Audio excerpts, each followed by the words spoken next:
a teacher doesn't show up, you can't open the class.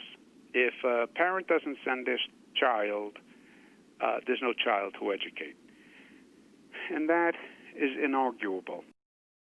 That was New York Governor Andrew Cuomo now saying it'll take a joint effort to get schools reopened. Teachers are pushing back against Mayor Bill de Blasio's proposal for a combination of home and in-classroom learning over safety concerns. Let's bring in New York Congressman Max Rose. Congressman, thanks for being here. Of course, he's having to answer to the teachers who are saying, we don't feel safe going back. So how do you get everybody on board for the same plan? Yeah, no, well, thank you for having me. I think it's important that we take a step back here and set the table. This mayor is not only the worst mayor in the history of New York City, he's the worst mayor in the history of this great country. They have not put out a plan for opening the schools. They put out a prayer, an outline at best. So there's a few things that we should be focusing on here. The first is testing. There is no reason to say that every single teacher in New York City should not be tested at least every day, every other day. We can resource that. Secondly, we should be pushing funds to our educational systems across the country to make sure that there's enough PPE as well as infrastructure for social distancing. But nothing can replace leadership. And I don't blame anyone, to include teachers, parents, families, for not having faith in this mayor right now. It is an utter disgrace.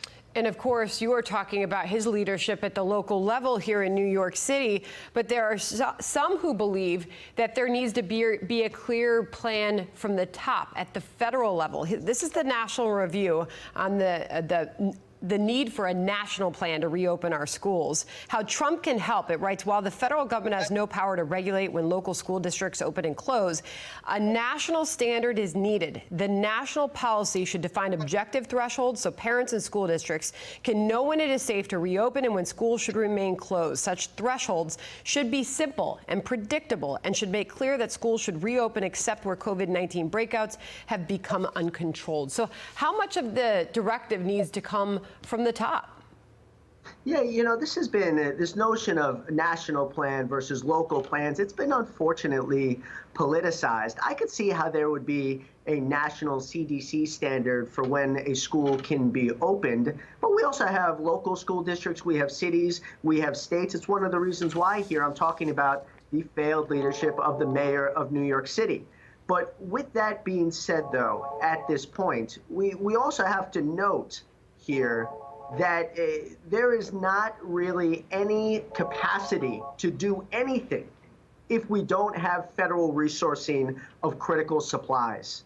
It's only the administration that can get us enough swabs, that can get us enough medical equipment, that can get us enough lab testing procedures so that we can actually get this done for our schools. Okay, so this is a combination. We'll come together. All right, so you want a lot of the decisions on opening the schools at the local level, but you're asking for all the necessary supplies to come at the federal level. I want to put up on the screen some of the major districts that have already announced their reopening plans or closing plans. These are some of the largest school districts that are opening for online only. Chicago's announced it, San Francisco, Los Angeles, San Diego, no in-person learning when schools open in the fall. Then you've got some who have delayed or are considering delaying their opening, and that's Houston, Atlanta, Austin, Cedar Rapids, and Port St. Lucie. So they're all, you know, This is the level of uncertainty that we have in this country right now. But Congressman, if you could respond to what this Care.com has put out there, a survey talking about the lack of in-person teaching having a dramatic impact on working parents. It coincides with a report we got from Goldman Sachs earlier in the week